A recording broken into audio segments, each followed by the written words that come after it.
I'm not gonna kill you. I'm just gonna hurt you. Really? From moments of silent protest to horrifying tales of crime, here are 20 photographs with deeply unnerving backstories.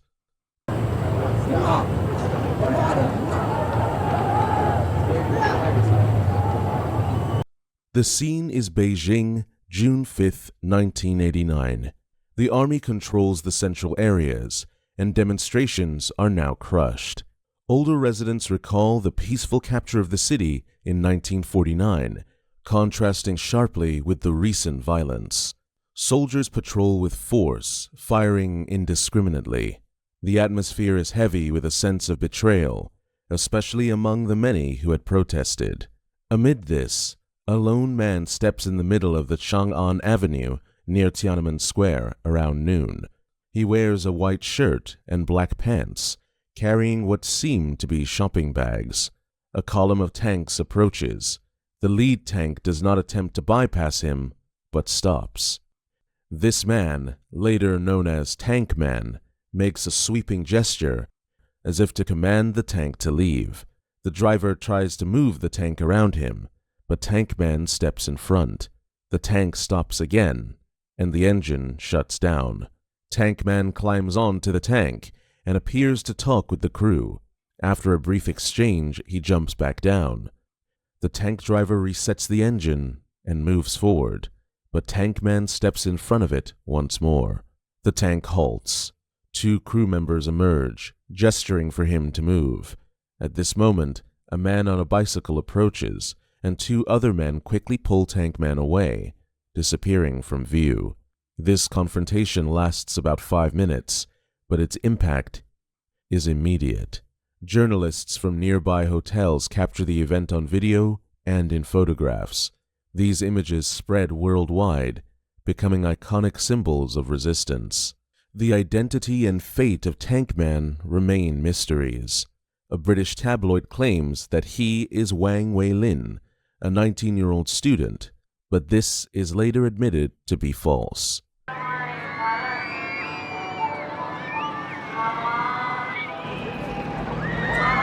Jewish children holding hands as they unknowingly walk to their deaths in the gas chambers at Auschwitz is a haunting image. This tragic scene is a stark reminder of the horrors of the Holocaust. Many families, including the family of psychologist Daniel Kahneman, were torn apart during this dark time.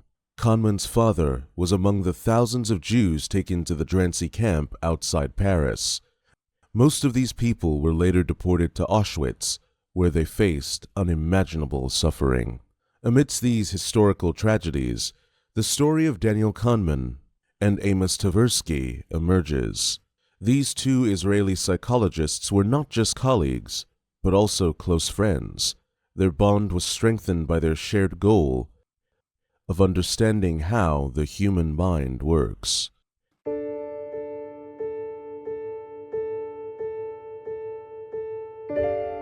Photos of Auschwitz staff show them smiling and enjoying days off. They seem like camp counselors, but their job is to kill people. They likely killed people before or after these photos were taken. Primo Levi, a famous survivor, describes how liberators looked when they saw the camp. They seemed embarrassed by what they saw. The liberators didn't greet or smile at the survivors.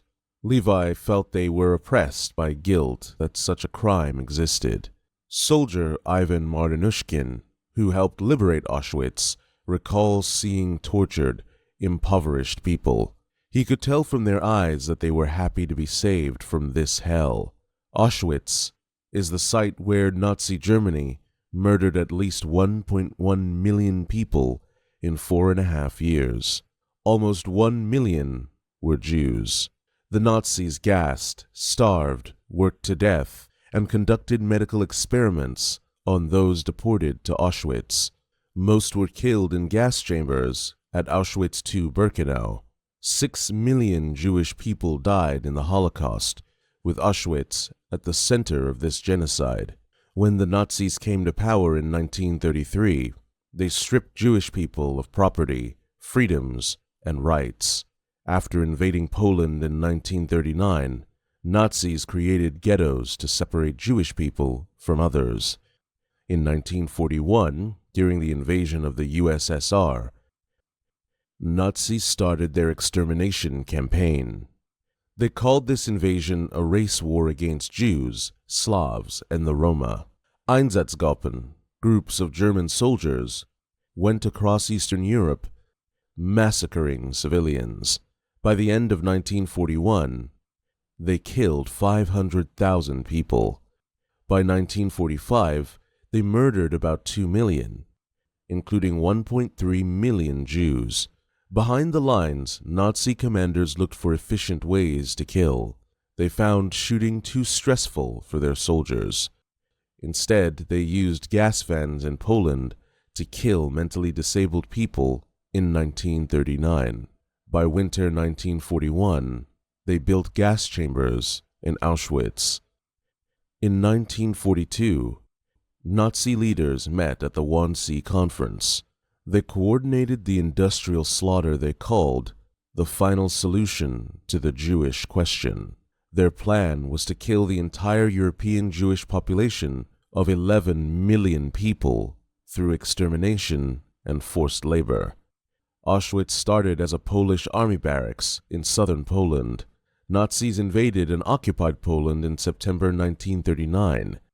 By May 1940, they turned the site into a jail for political prisoners. But if you think that was crazy, just wait until the end, because some of the most maniacal stories are yet to come. It was now 8:40 a.m., and these are pictures of their last moments alive. A picture shows astronauts of Shuttle Columbia smiling in zero gravity, unaware that their shuttle is damaged and they will soon face a tragic end. The damage to the shuttle occurred during its launch into space. Foam struck the shuttle's left wing, damaging its tiles. No one knew how severe the damage was until the shuttle disintegrated during re-entry. The crew of the STS-107 Shuttle Columbia included Kalpana Chawla, Rick Husband, Laurel Clark, Elin Ramon, David Brown, William McCool, and Michael Anderson. Ramon was representing the Israeli Space Agency. This image of the crew was recovered from wreckage found in an undeveloped film canister. Each astronaut wore different colored shirts to indicate their mission shifts. On January 31, 2003, Shuttle Columbia was prepared to come home. After 16 days of intense scientific research, the 7-member crew shut down experiments, packed their gear, and ran system tests needed for their planned landing on Saturday. The touchdown at Kennedy Space Center was scheduled for 9:16 a.m. EST, with a good weather forecast. Flight Director Leroy Kane expressed his satisfaction with the mission, saying it had exceeded expectations scientifically. Kane also praised the shuttle's performance, mentioning it had passed all pre-landing checks. However, there was a concern about the fragile heat protection tiles covering the shuttle's surface. These tiles protect the shuttle and its crew from high temperatures during re-entry.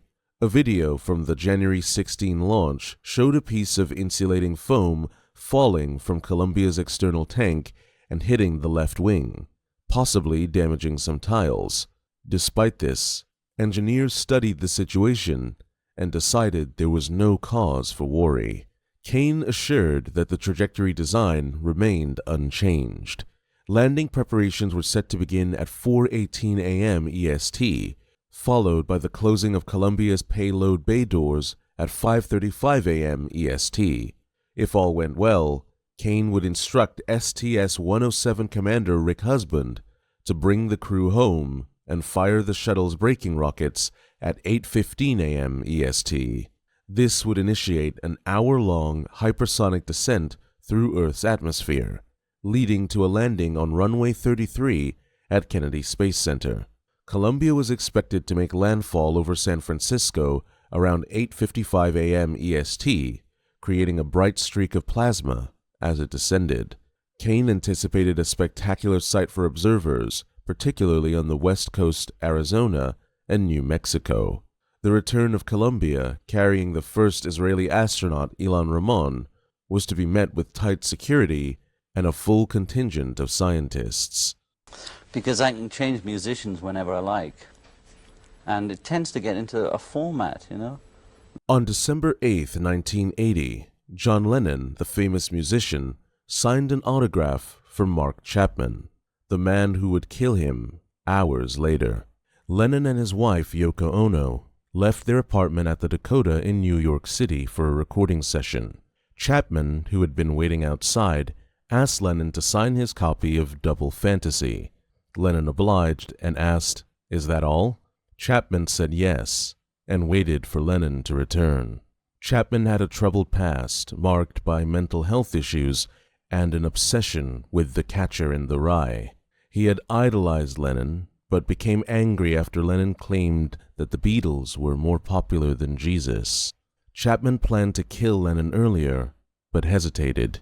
He even discussed his obsession with his wife, but no one intervened. That evening, Lennon and Yoko returned at the Dakota. Chapman was still there, holding a copy of his favorite book. As Lennon walked past, Chapman shot him 4 times. Lennon fell, and Chapman waited calmly for the police while reading his book. When the security guard arrived, he was in shock and asked Chapman, "Do you know what you did?" Chapman believed killing Lennon would give his life meaning. However, he later realized he had become a murderer, not a hero.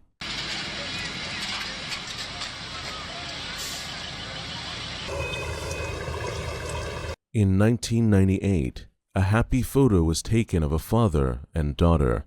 This photo becomes memorable for a sad reason. It is taken just moments before a deadly car bombing in Omagh, Northern Ireland. A group called the Real IRA places a bomb in a red car. They oppose peace efforts in Northern Ireland and want to create chaos. The bomb explodes, killing 29 people. Many others are hurt. Among the dead is the photographer who took the happy photo. The father and daughter survive, but their lives are changed forever. The Omagh bombing happened on August 15, 1998. The Real IRA wants to disrupt the Good Friday Agreement. This agreement is meant to bring peace to Northern Ireland. The bombers call in a warning, but it is too vague. Police move people into the path of the bomb instead of away from it. The explosion is devastating. It rips through Market Street, leaving destruction in its wake. People nearby are caught in a storm of debris. Concrete, glass, and metal fly through the air. Is actually a serial killer. I'm called the Banana, and I look really good. In 1978, Rodney Alcala appeared on a TV show called The Dating Game. He charms everyone with his good looks and smooth talk, but behind this charming face, he hides a dark secret. Alcala is a serial killer and rapist. By the time he appears on the show, he has already raped several women and murdered at least one. He wins the game, but the woman never goes on the date with him. Later, she learns the truth about Alcala and feels relieved she never met him again. Rodney Alcala's story is shocking. He uses his charm to lure women and girls, promising them modeling opportunities. Once he gained their trust, he subjects them to horrific violence and murder. His crimes span across the United States during the 1970s. Alcala's method of killing involves strangulation. Sometimes, he even arranges the corpses in specific poses. He is known to have killed at least 9 women and girls, but the actual number could be over 100. When Curtis first joined the case, Jeannie had a strange bunny walk, and other... Jeannie was a feral child, which means she grew up without normal human contact and care. Her story is both heartbreaking and fascinating. Jeannie was born in 1957, and her father decided she was mentally disabled, so he locked her in a small room for almost her entire childhood. From a very young age, Jeannie was tied to a chair and forced to stay quiet. If she made any noise, she was punished severely. This harsh treatment went on for more than 10 years. In 1970, when Jeannie was 13, Authorities discovered her situation and rescued her. When they found her, she could barely walk or speak. She was malnourished and had very little understanding of the world around her. Genie's discovery prompted a lot of interest from psychologists and linguists. They saw a rare opportunity to study how a lack of social interaction affects human development. Researchers and caregivers worked hard to teach Genie how to speak. Despite her past, Genie showed a lot of curiosity and intelligence. She was eager to learn and tried to communicate with those around her. She managed to pick up some words and simple phrases, but her progress was limited. Scientists believe that her brain missed the critical period for language learning, which usually occurs in early childhood. This period is crucial for developing the ability to understand and use language. Today, Genie lives in an assisted living facility. She is in her 60s and continues to receive care. Her exact location is kept private to protect her privacy. I was asked this question already before, and I said... Kurt Diemberger takes a photo after his companion, Herman Buhl, falls into an abyss on Chogolisa. Buhl, a famous climber, walks behind Diemberger and leaves the trail. He falls through an overhanging cornice and remains in the ice. The climb is illegal, and Diemberger is banned from Pakistan for a long time. Diemberger attends university in Vienna and earns 2 degrees. He and Buhl are the first to climb 2 mountains over 8,000 meters. In 1957, Diemberger was the last person to see Buhl alive on Chogolisa. In 1986, Diemberger survived the K2 disaster. On August 4th, he and Julie Tillis reached K2's summit late in the day. On their way down, Tillis falls and drags Diemberger with her. They stop just before the edge and spend the night above 8,000 meters. They reach Camp 6 the next day and share tents with 6 others. Tillis dies that night, likely from high-altitude cerebral edema. Only one other climber, Will Bauer, survives the descent with Diemberger. Both Diemberger and Bauer suffer severe frostbite and need amputations. In 2013, Diemberger won a Lifetime Achievement Award for his mountaineering. He stays active and works on film projects with his daughter, Hildegard. Robert, you've seen the pictures. At first, he was just missing, and many hoped he would be found safe because he was last seen with other children. The reality was far worse than anyone imagined, and this crime still shocks people deeply today. The killers of James Bulger, John Venables, and Robert Thompson were given new identities after their release. A court order from January 2001 prevents anyone from revealing their new identities, physical appearance, or whereabouts. This is to protect them from serious harm or death. In April 2013, Dean Little from Sunderland and Neil Harkins from Bridlington were accused of breaking this court order. They posted photos on Facebook and Twitter, claiming to show Venables and Thompson as adults. The Attorney General, Dominic Grieve QC, brought contempt of court proceedings against them. The court heard that on February 14th, 2 days after the 20th anniversary of James Bulger's murder, Harkins and Little posted these photos online. Many people were sharing similar posts on social media at the time. The posts of Harkins and Little clearly showed that they knew about the injunction, but still chose to ignore it. The Attorney General's counsel, Melanie Cumberland, told the court that these posts posed a very real risk of serious harm to Venables and Thompson. She also mentioned that the Attorney General was considering bringing proceedings against other individuals who breached the injunction. During the hearing, both Harkins and Little were present. The court proceedings were expected to conclude on that Friday afternoon. This was the first time the Attorney General had brought contempt proceedings involving the use of social media. But now, before you continue, make sure to give this video a like and subscribe to the channel for more upcoming content.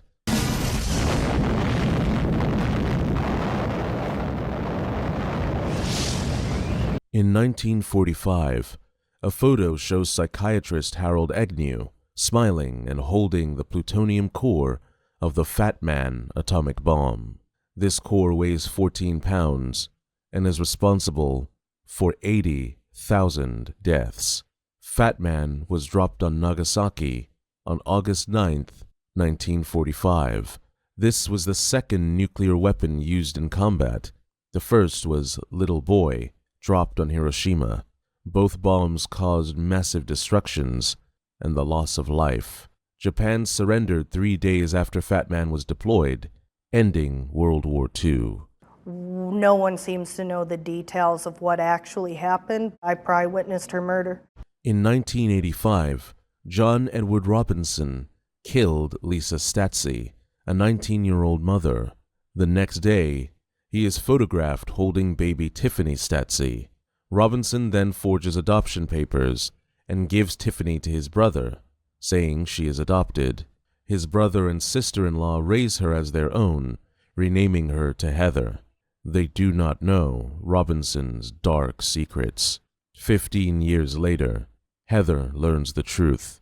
Her adoptive father's brother is the man who killed her mother. This shocking revelation leads to Robinson's arrest in 2000. Authorities find bodies of other victims on his properties. Heather shares her story on ABC's 2020. She feels no solace, knowing her mother didn't give her up willingly.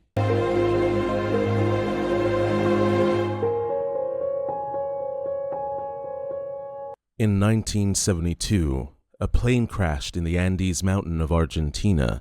It carries a rugby team, their friends and family. Out of 45 people, 8 die instantly, and many others soon die from injuries or the cold. At 11,710 feet, they're stranded in a harsh environment. The survivors face extreme cold, with temperatures dropping to minus 30 degrees Celsius at night. They try to signal for help, but the white plane is so hard to spot against the snow. After running out of food, they make the difficult decision to eat the bodies of their dead friends and family to stay alive. 17 days after the crash, an avalanche killed 8 more people. 2 survivors then climb a 15,260-foot peak and travel 38 miles for 10 days. They finally find help and send a rescue crew. 16 survivors are saved after enduring 72 days in the snowy mountain. In 1933, J.P. Morgan testified before the Senate Banking Committee. During this serious event, a reporter decides to create a headline. He finds Leah Graff, a circus performer, and brings her into the hearing room. Morgan is initially surprised, but soon shakes her hand and smiles. The circus press agent takes the chance to put Graff on Morgan's lap. Photographers rush to capture the moment. This picture makes Leah an overnight sensation. However, Leah can't handle the sudden fame. She returns to Germany, where she faces a tragic fate. During the Holocaust, she's arrested and sent to Auschwitz for being German. It is believed that she and her family did not survive.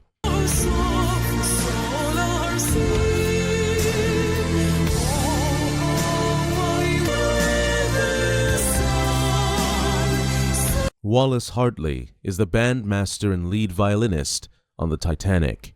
He carries his violin with him on the night the ship sinks. Survivors see Hadley and his band playing on the deck as the ship goes down, trying to calm passengers boarding lifeboats. Sadly, Hadley and his band members die in the sinking. Before his death, Hadley manages to put his violin back into its case. This is how it is found later, floating in the debris. A ship sent to recover bodies finds the violin. They identify it as Hadley's because of an engraved brass plate. The violin is returned to Hadley's fiancée, who keeps it until her death. The auction house expects it to sell for much less, but the legend of the violin and the band's self-sacrifice boosts the bidding. The final cost, after the buyer's premium, is $1.76 million. This breaks the record set by a 32-foot-long schematic drawing of the Titanic sold 2 years prior. The auction sees 2 bidders competing by phone. The audience bursts into applause when the auctioneer's hammer strikes. Andrew Aldridge, a surveyor at the auction house, calls an exceptional price for an exceptional item. The story of the band playing on as the ship sinks becomes an iconic part of Titanic lore. Survivors recount that the musicians continue to perform during the ship's final moments as passengers panic and flee. Hartley's violin is a gift from his fiancée, Maria Robinson. The inscription on it reads, "For Wallace, on the occasion of our engagement, from Maria." When Hartley's body is found in the Atlantic, the case carrying the violin is still strapped to him. The other band members also perish. He's a very good neighbor. We socialize with him. In 1978, First Lady Rosalynn Carter shook hands with John Wayne Gacy. At that time, Gacy was involved in politics and had already killed over 20 young men. In the photo, he wears an S on his lapel, a mark given by the Secret Service to show he has security clearance. The picture is even signed to John Gacy. Best wishes, Rosalynn Carter. Yes, sir. Mr. Hadley, you're charged with 2 counts of second-degree murder with a weapon. Tyler Hadley is a teenager in Port St. Lucie, Florida. On July 16, 2011, he committed a horrific crime. He kills his parents with a hammer and hides their bodies in the master bedroom. After this, he decides to throw a party at his house. That afternoon, Tyler posts on Facebook inviting people to a party. Despite his parents recently grounding him, he manages to go through with his plan. By that evening, guests start arriving. More than 20 people come to the party. Unaware of the terrible crime committed just hours earlier, Tyler's best friend, Michael Mandel, attends the party. At some point during the party, Tyler confides in Michael about the murders. Michael cannot believe it at first. He thinks Tyler is joking. To prove it, Tyler takes Michael to the room where his parents' bodies are hidden. Michael sees Blake Hadley's leg through the door and realizes his friend is telling the truth. In shock, Michael takes a selfie with Tyler, thinking it might be the last time he sees him. After leaving the party, Michael calls Crime Stoppers to report the murders. The police arrive at the Hadley house early on July 17th. The party is still going on. Tyler tells the officers his parents are out of town and refuses to let them in. The police make an emergency entrance. Inside, they find a chaotic scene with beer bottles and unrolled cigarettes scattered everywhere. Tyler appears nervous and talkative. The police find dried blood on the walls. They force open the bedroom door and discover the bodies of Blake and Mary Jo Hadley under furniture. Tyler is arrested and later convicted of the murders.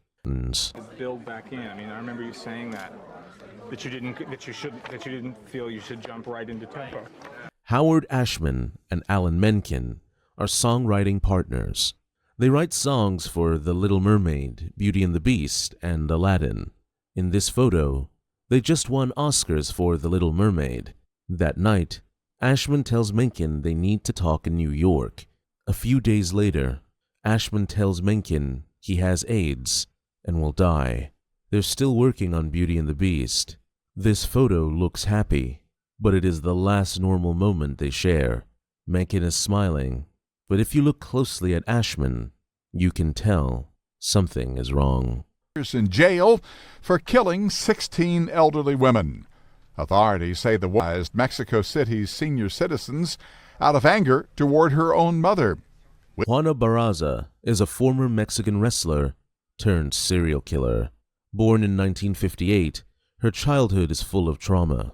Her mother, an alcoholic, sold her to a man for 3 beers when she was just 12 years old. She endured abuse until her stepfather found her at 17. She went through 4 failed marriages and had 4 children, though her eldest son died from a mugging. Barraza worked as a cleaner and did various odd jobs. Barraza, known in wrestling as the Silent Lady, had a dark secret. She targeted elderly women, especially those over 60, who reminded her of her mother. Posing as a government worker, she gained their trust and then strangled them. She was linked to at least 11 murders, but estimates suggest she may have killed between 24 and 49 women. In 2005, authorities began suspecting a serial killer was at work. They faced many challenges, including misleading evidence and false leads. They even considered the possibility of 2 killers.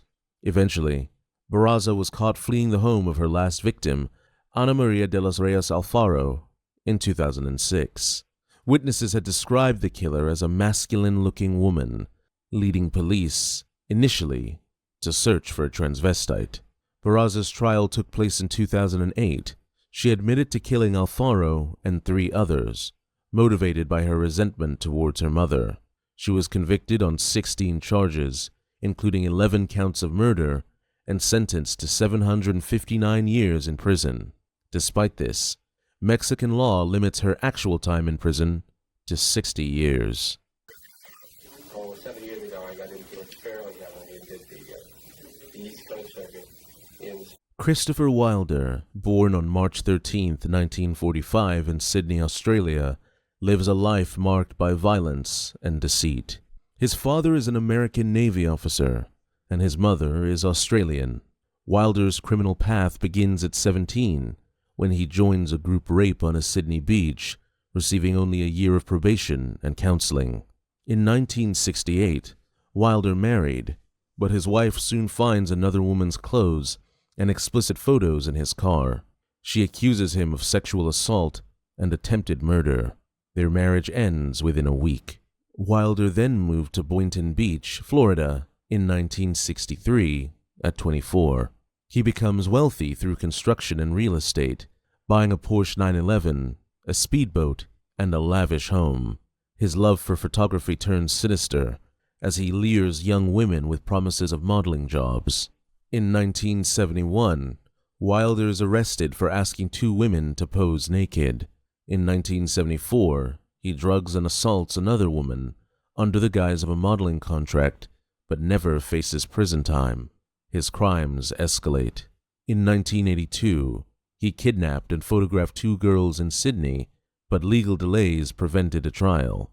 The next year, he kidnaps 2 more girls in Florida, threatening them with a gun. On February 26, 1984, Wilder started a 7-week killing spree, earning the nickname the Beauty Queen Killer. His first known victim is Rosario Gonzalez, a 20-year-old working at the Miami Grand Prix.